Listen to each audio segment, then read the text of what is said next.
10 KG দিলেন, তাহলে আপনার কত কেজি হলো? 37 কেজি। তাহলে আপনি চাপালে 37 কেজি। দেখেন আপনাকে একটা কথা বলি, ঠিক আছে? আচ্ছা বলেন শুনি। হ্যাঁ, ঘটনা হলো কি, আপনি যখন বিছন বাড়ি থেকে যখন তুলি আনেন, মানে বিছন যখন তুলিয়ে নিয়ে আসেন, এই চারাটা নিয়ে আসলেন, তো যখন জমিতে কাদা লাগালেন, 0 দিন, একটা 0 দিনের বাচ্চা কতটুকু খাবার খেতে পারবে? একটা 0 দিনের বাচ্চা কম খাবার খাবে। হ্যাঁ, খাবে কি হবে না? ও যত আপনি তো তুলে এনে লাগাইলেন, ও শিকড় বকর না হলে কি খাবে? কিছু খাবে যতক্ষণ না ওর শিকড়টা বার হয়, কচি কচি শিকড় বার, ততক্ষণ তো সারটা ধর, শিকড় না হলে তো সারটা ধরতে পারবে না, তখন ও কম খাবে। তো তা আপনি যে 30 কেজি একবার সারটা দিচ্ছেন, এটা তো আপনার কিছু অপচয় করতেছে। আপনি কখন সারটা দেবেন? যখন আপনার গাছ মাতৃরূপে থাকবে, মানে 5 কাঠ হিসাবে। মাতৃরূপে বলতে আমি কিন্তু বলে দিচ্ছি 5 কাঠ হিসাবে ব্রাঞ্চ বাড়াবে, হোকা থোপ বাড়াবে, তখন আপনি সারটাকে এই মেজনটা এই সারটা দেবেন 37 কেজি। তো শিশু গাছ কি খাবে? অল্প খাবার খাবে। একটা বাচ্চাকে আমাদের পর্যাপ্ত পরিমাণে খাইতে পারবে? পাবে না, অল্প খাবার দিতে হবে। তো যতক্ষণ না শিকড় বিকড় হয় ততক্ষণ গাছটা খাইতে পারবে না। বিশেষ করে আমাদের খাদ্যটা দেওয়া দরকার যখন মানে গাছটা মানে রোয়া গাছটা কি করে, ধান গাছটা কি করে, মানে থোপ দেয়, মানে পাশকাঠি ছাড়ে, ব্রাঞ্চ তৈরি করে, সেই সময় ওই খাবারটা দিলে আপনি পুরোপুরি মানে ভালো ফলন পাবেন। আরও একটা আপনাকে কথা বলি, এই একটা গাছে, ধান গাছের শিশি দেখবেন যে 15টা গাছ হলো, 15টা শীষ হলো। কথা বুঝতেছেন তো আমার? হ্যাঁ, কথাগুলো ঠিক আছে কি নাই? ঠিক আছে। হ্যাঁ ঠিক আছে। তো এই যে 15টা শীষ হলো, 15টা শীষের মধ্যে দেখা গেল 11টা শীষ আপনার মেচুরেট। আপনার 11টা শীষ মেচুরেট, তাহলে 11টার মধ্যে 15টার মধ্যে 11টা গেলে কয়টা থাকে?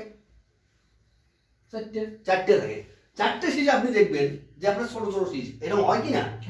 এই যে ছোট ছোট গাছ হলো, ছোট ছোট 4টে শীষ হয়ে গেল, ছোট ছোট হলো। এগুলো আবার শীষগুলো ছোট্ট হয়, ছোট্ট হয়।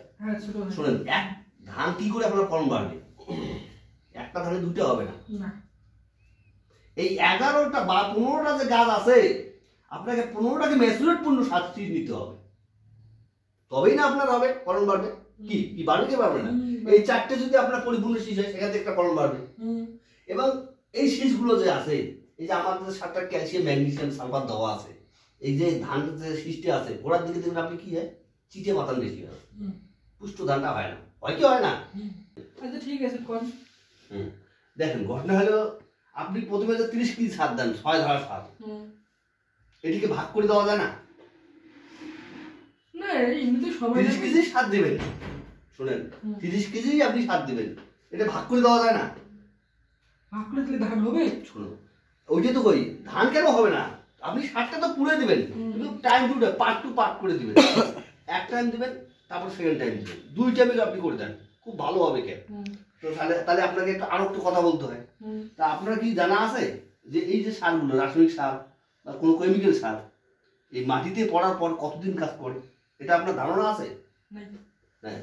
তাহলে শোনেন, এই যে আমাদের কেমিক্যাল, যে কোনো যে কেমিক্যাল জিনিস না, হ্যাঁ, একটা ডেট, ঠিক আছে? মনে করে এই যে মানে সার, যেমন আমি সারের কথা বলছি, এই যে মাটিতে ফেলবেন, মাটিতে পড়ার পরে 40 থেকে 45 দিন কাজ করবে এই সারগুলো। তো 40 থেকে 45 দিন কাজ করবে, ঠিক আছে? 40 থেকে 45। আপনার এই ফসলটা কত দিনের? 90 দিন। 90 days, এত দিনের ফসল আপনার। তো 90 দিনের আপনার ফসল, আপনার সার কাজ করতেছে 40 থেকে 45 দিন। তো আপনাকে খাবারটা কত দিনের দেওয়া উচিত? 80 দিনের। হ্যাঁ, কমসে কম 80 দিন, 70 দিন বা 90 দিন দিলে পরে আরো ভালো হয়। তো আপনি এই যে 30 কেজি সার দেবেন, এটাকে ভাগ করে দেবেন। আচ্ছা, যদি আপনি ভালো ফলন পেতে চান, আর যদি আপনি ভাবেন যে না এগুলা করতে আছে, কোনো সাজেশন দিয়ে যায়, এটা আপনি ভাবতেও পারেন, ঠিক আছে? কিন্তু এই সলিউশন একবার করে দেখেন, ঠিক আছে? এই যে আপনি 30 কেজি সার দেন প্রথম ফার্স্ট টাইমে কাটার সময় বা লাগার পরে 7 দিনের মধ্যে, 5 দিনের মধ্যে, এটাকে আপনি 20 কেজি করে দেন। 20 কেজি করে? হ্যাঁ, 20 কেজি করে দেন, লাগাবেন, লাগার 5 দিন 6 দিন পরে আপনি 20 কেজি দেবেন। ঠিক আছে? তারপরে আপনার কত থাকলো? বাকি 10 কেজি থাকলো, আপনার হাতে 10 কেজি থাকলো। আপনি সেকেন্ড টাইম চাপান দেবেন, সেকেন্ড টাইম চাপান দেবেন 20 থেকে 25 দিনের মধ্যে চাপানটা দেন। সেখানে আপনি ইউরিয়া পটাশ দেন, আপনি বললেন, ঠিক আছে? তো ইউরিয়া পটাশ আপনি কতটা করে দেন? এই ধরে নেন ইউরিয়া পটাশ গুলি 3 দানা, 3 দানা মানে 15 কেজি, 3 দানা মানে 15 কেজি, বা পটাশ হলো 2 কেজি, মানে 17 কেজি আপনি সার দেন। এই সারটা আপনি এর সঙ্গে মিক্স করে দেন, 17 আর 10। এই যে আপনার এই 20 কেজি আপনি প্রথম দিলেন, তারপরে আবার 10 কেজি থাকলো, ঠিক আছে? এরপরে আপনি এই যে ইউরিয়া আর পটাশ মিলে আপনি দিচ্ছেন 17 কেজি, ঠিক আছে? এই যে এই দানা চাষ করেন, বড় চাষ করেন? হ্যাঁ করি। কত বিঘা করেন বড় চাষ? এই 3 বিঘা খানে। 3 বিঘা খানিক করেন। তোমার বাড়িতে আরো কাম বড় চাষ করে? বাড়ির মানে কোনো গার্জিয়ান আছে নাকি এরকম? না গার্জিয়ান নাই, মানে মেন যায় সার কেনাকাটা করে, না মুইয়ে কেনা লেবার দেখাশুনে করে, মুইয়ে করো। তোমার করেন না? তোমরা একটা ফুল? হ্যাঁ মুইয়ে ফুল। তো 3 বিঘা করেন? হ্যাঁ 3 বিঘা করি। তা তোমার এখানে কইবেন কি আমার তো কি কি সার ব্যবহার করেন? ওই তো প্রথমে গাড়ার সময় 10-20 সার দিই, ঠিক আছে? আর যখন চাপান দেয় তখন ইউরিয়া পটাশ দেই, ফসফেট দেই, এই তো শেষ। মানে গাড়ার সময় 10-26 দেন? হ্যাঁ। গাড়ার সময় মতো কাদর দেন, মানে এই যে মানে হাল বয়লেন, ট্রাক্টর দিয়ে হাল বয়লেন, হাল বয়ার পর মই দিয়ে সার ছিটেন? না গাড়িয়ে দেই, গাড়িয়ে ও আচ্ছা, গাড়ার পরে 7 দিন পরে। আবার ওই যে ঘাস মারাতে দেন তোমার, ওটা কোন সময় দেন?